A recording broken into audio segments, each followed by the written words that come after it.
We're at a fascinating young forest garden here at the New Forest Institute in Brooks, Maine.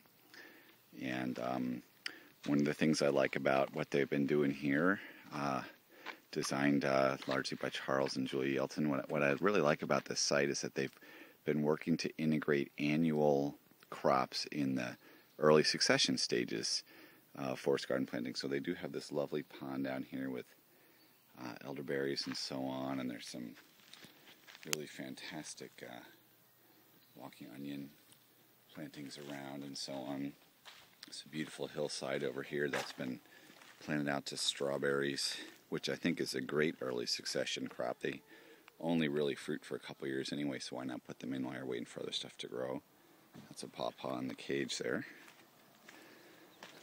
But what I really like is that this is a future vineyard over here with some grapes. But I love that they've got these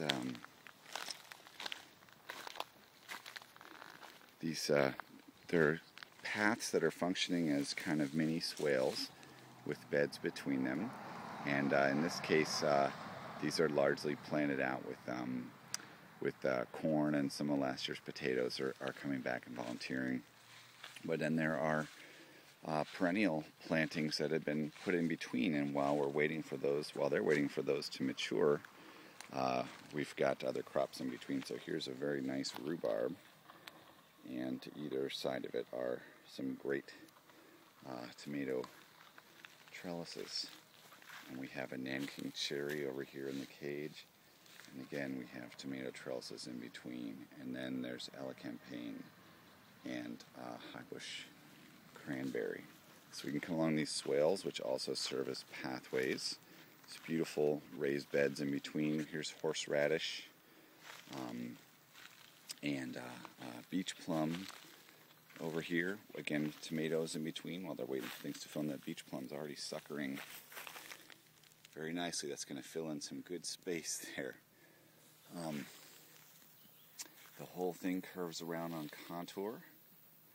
Again, we have more horseradish, more beach plum. We have some apricots and peaches up on top. This is a very sheltered site from wind, and it has excellent solar exposure. So this is a real nice planting up here. The annual beds have been added in over time. The trees were in here first. And we can head up a little bit higher and see a fresh dug swale over here. Is sort of a potato pit. So we've got another level being added on here as well, curving right on around in the contour. And at the very top we have a hardy almond variety. So looking out from here, you go down the contours and you have the future food forest is in place, but the trees are all very small, and the herbaceous perennials are small. So why not fill in with tomatoes and sweet corn and potatoes and other good things while you're at it? And those annual crops have also given the managers of the site here, Lauren and Bill, an incentive to build the soils and improve the soils and keep things weeded so they can get a good annual crop.